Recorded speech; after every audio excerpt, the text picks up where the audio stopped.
अब हम देखेंगे थॉमस हॉब्स की absolute monarchy. Thomas Hobbes Thomas Hobbes was a prominent philosopher known for his political theories. Thomas Hobbes बहुत ही famous political philosopher थे। इन्होंने Leviathan में पॉलिटिकल थ्योरीज दी। इनकी सबसे फेमस थ्योरी है सोशल कॉन्ट्रैक्ट, और इसमें हमको पढ़ना है एब्सोल्यूट मोनार्की के बारे में। तो एब्सोल्यूट मोनार्की क्या होती है, इससे पहले ये जानना बहुत जरूरी होता है कि एब्सोल्यूट मोनार्की क्यों आई, क्या ऐसी कंडीशन थी स्टेट की, या क्या क्या ऐसा नेचर था स्टेट का कि को लाना पड़ा। तो सबसे पहले हम देखते हैं स्टेट ऑफ नेचर क्या होता है। के अनुसार स्टेट ऑफ नेचर एक ऐसी कंडीशन रहती है जिसपे इंसान को कुछ पता नहीं रहता, क्या उसके राइट्स हैं, क्या उसकी ड्यूटीज हैं, क्या लॉ है, क्या एक अथॉरिटी होती है जिससे हम रेगुलेट होते हैं। मीन्स स्टेट ऑफ नेचर एक ऐसी अवस्था है जिसमें इंसान सिर्फ जी रहा है। हॉब्स के अनुसार जो इंसान पैदा होता है वो नेचुरली सब इक्वल होते हैं, सबके पास मेजोरिटी सबके पास दो आंख होती है, अनलेस अनटिल कोई जन्म से काना या कुछ ना हो, बहरा ना हो। सबके पास दो हाथ होते हैं, दो पैर होते हैं, दो एक मुंह होता है, दो आंखें होती हैं। तो all men are equal from their birth. तो पैदा होने के बाद उन्हें तीन चीज की डिजायर होने लगती है। डिजायर ऑफ सेफ्टी, कुछ अपने आप को सुरक्षित रहने के लिए डिजायर। हर आदमी चाहता है कि उस समाज में सुरक्षित रहे, उसे किसी प्रकार का खतरा ना रहे। तो स्टेट ऑफ नेचर में इंसान पैदा होने के बाद तीन सबसे बड़ी डिजायर उत्पन्न हुई। सबसे पहली डिजायर थी डिजायर ऑफ सेफ्टी, उसे खुद को सुरक्षित रखना था। दूसरी थी डिजायर ऑफ गेन, कुछ पाने की इच्छा। ये एक ऐसी इच्छा है जो सबसे टॉपेस्ट इच्छा होती है, टॉपेस्ट विल ऑफ ह्यूमन होता है, कुछ पाने की इच्छा, डिजायर ऑफ गेन। और सबसे लास्ट होती है डिजायर ऑफ ग्लोरी, अपने स्वाभिमान या ग्लोरी ग्लोरीफाई करने की, अपने आप को ग्लोरीफाई करने की या ग्लोरी गेन करने की इच्छा होती है। तो ये तीन इच्छाएं थी स्टेट ऑफ नेचर में। स्टेट ऑफ नेचर में इंसान बस जी रहा था, उसे कुछ अपने राइट्स, अपनी ड्यूटीज, क्या लॉ एंड ऑर्डर है, कि कैसे हमको बिहेव करना है, कुछ पता नहीं था। इसके बाद हॉस बताते हैं डिजायर ऑफ गेन, जो कि सेकंड पॉइंट यहाँ पे है। डिजायर ऑफ गेन, जो इच्छा थी कुछ पाने की इच्छा, ये एक कॉन्फ्लिक्ट को क्रिएट करती है स्टेट ऑफ नेचर में, कि हमको ज्यादा पाना है, हमको ज्यादा पाना है। जब हर आदमी चाहता था कि हमको ज्यादा पाना है, तो इससे लोगों में कॉन्फ्लिक्ट होने लगा, जिससे स्टेट ऑफ नेचर था वो एक्सट्रीमली इनसिक्योर हो गया, वार विद अदर्स। इसमें स्टेट ऑफ नेचर की फिर क्वालिटीज हो गई extreme insecure and war with others. सबसे पहले फिर से हम देखते हैं, सबसे पहले नेचर ऑफ स्टेट एक ऐसी जगह है जहाँ हर आदमी इक्वल बॉर्न हुआ है। सभी मनुष्य जन्मजात बराबर होते हैं, उनमें कोई भी अलग प्रकार नहीं होती कि किसी के तीन पैर हैं, अनलेस अनटिल बहुत ही बायोलॉजिकल डिसऑर्डर हो कोई। सारे मैन इक्वली बॉर्न होते हैं। उनके पास तीन तरह के डिजायर होते हैं, सेफ्टी की डिजायर, गेन की डिजायर और ग्लोरी की डिजायर। ये जो कुछ डिजायर ऑफ गेन है, कुछ पाने की इच्छा, वो उन्हें आपस में कॉन्फ्लिक्ट करने में मजबूर कर लीजिए। मान लीजिए दो इंसान हैं और यहाँ पे 100 एकड़ जंगल है, और उनमें हो जाए कि हम ज्यादा पाले, हम ज्यादा पाले। तो उनमें एक कॉन्फ्लिक्ट हो जाएगा, तो एक दूसरे को मार देंगे कि हम इसको मार के हम ज्यादा पाले, हम इसको मार के हम ज्यादा पाल ले। तो इसी डिजायर ऑफ गेन से जो स्टेट ऑफ नेचर की जो फीचर थी वो एक्सट्रीमली अनसिक्योर हो गई, और वार हित वदर जैसी कंडीशन आ गई। लोग आपस में कटने मरने लगे, कोई कानून नहीं था। Life is life in the state of nature is very unsecure. वहां पे कोई सिक्योरिटी नहीं थी कि कब कोई मनुष्य मर जा रहा है, कब कोई क्या हो जा रहा है। कोई सोशल वैल्यूज नहीं थे, कोई कोई नॉर्म्स नहीं थे। बस एक ही चीज थी, to grab more and more. Nature of में ही था कि कौन कितना पाले। डिजायर ऑफ गेन यही इसी चीज को लेके जा रही थी कि ग्रैब मोर एंड मोर, कोई कितना प्यार, कोई कितना हर चीज, कोई कोई कितना पाले। सेल्फिशनेस हो गई थी, डर हो गया था, शांति नहीं थी। Life in the state of nature was solitary, nasty, brutal. यहाँ पे हॉब्स ने कहा the horrible situation create by the state of nature compelled men to form social contract.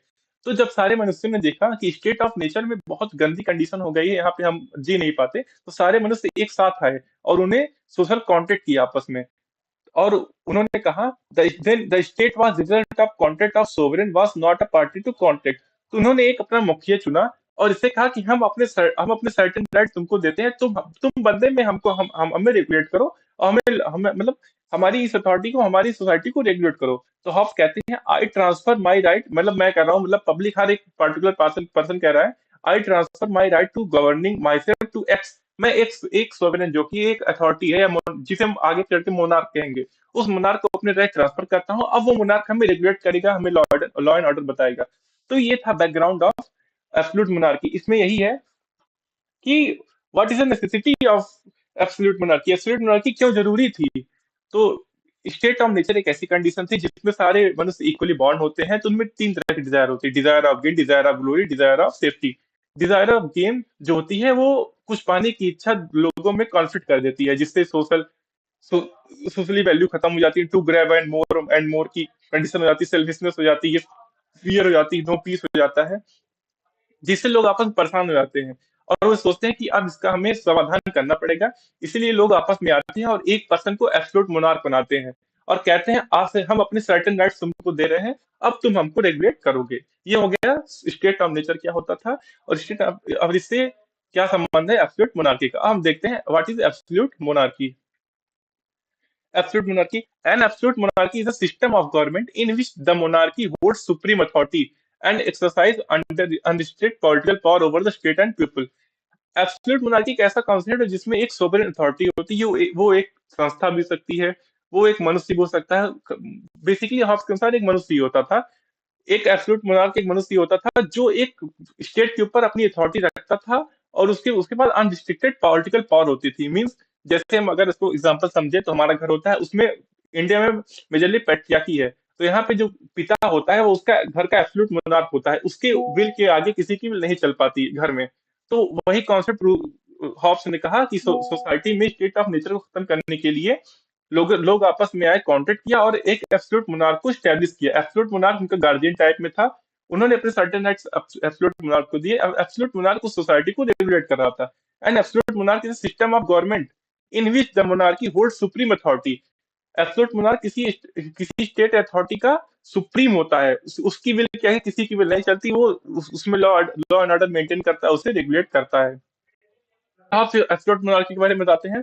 How solution to the problems of the state of nature and social contract was establishment of absolute monarch.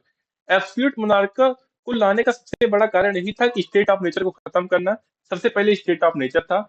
State of nature को खत्म करने के लिए लोगों ने आपस में social contract किया। स्टेट ऑफ नेचर में लोगों को लगने लगा था कि अगर हम इसी तरह से लड़ते रहे, किसी तरह की पीस नहीं रही, किसी तरह की कोई तरीके किसी तरह का भाईचारा नहीं रहेगा, तो हमारा विकास संभव नहीं है। तो लोग आपस में साथ आए और उन्होंने एक सोशल कॉन्ट्रैक्ट किया। सोशल कॉन्ट्रैक्ट करने के बाद उन्होंने एक एक एब्सोल्यूट मोनार्क को चुना और उन्होंने उससे कहा, उन्होंने एक्स को चुना, मान लीजिए हम एक्स मान लेते हैं, उन्होंने एक्स को चुना और उससे कहा कि हम अपने सर्टेन राइट्स तुमको देते हैं, हम इस अपनी इन अधिकार को त्यागते हैं, लेकिन इसके बदले में तुम हमें रेगुलेट करो, तुम सोसाइटी को रेगुलेट करो, तुम लॉ एंड ऑर्डर मेंटेन करो, तुम चाओस को खत्म करो सोसाइटी में। अब हम एब्सोल्यूट मोनार्की के की टर्म देखते हैं। पहला है sovereign authority. The sovereign authority, whether a single monarch or governing body, should possess complete power over laws and decisions and policies. Hobbes के अनुसार इसकी पहली फीचर है सोवरेन अथॉरिटी। सोवरेन अथॉरिटी में होती है पहले संप्रभु प्रणाली। हॉब्स के अनुसार एब्सोल्यूट मोनार्की एक संप्रभु होती थी, मींस उसका डिसीजन सबसे ऊपर होता था, स्टेट में उसके विल के खिलाफ कुछ भी नहीं हो सकता था। वो अपने इंटरनल और एक्सटर्नल मैटर में डिसीजन लेने के लिए स्वतंत्र था। अब एक प्रणाली, जैसे अभी एक घर है, घर में 4 सदस्य, अगर 4 सदस्य अपनी मनमानी करने लगे तो वो घर नहीं चल जाएगा। अगर उसमें एक सोवरेन होगा, एक संप्रभु होगा जिसकी विल के आगे किसी की विल ना चल पाए, तो वो सारे डिसीजन ऐसे लेगा जिसे सब एक मत रहेंगे। तो हॉब्स ने कहा sovereign authority is sovereign authority must be required for absolute monarchy. अगला पॉइंट क्या है? अगला पॉइंट है limitation of rights. Hobbes believe that individual should give certain right to sovereign in exchange of protection and security. This includes right to make law, enforce law and जज dispute. जैसा मैंने पहले बताया था, स्टेट ऑफ नेचर खत्म करने के लिए लोग आपस में उन्होंने सोशल कॉन्ट्रैक्ट किया। सोशल कॉन्ट्रैक्ट में उन्होंने अपने सर्टेन राइट एक्स, जो कि सॉवरेन उसको सॉवरेन है एब्सोल्यूट मोनार्क, उसको दिए।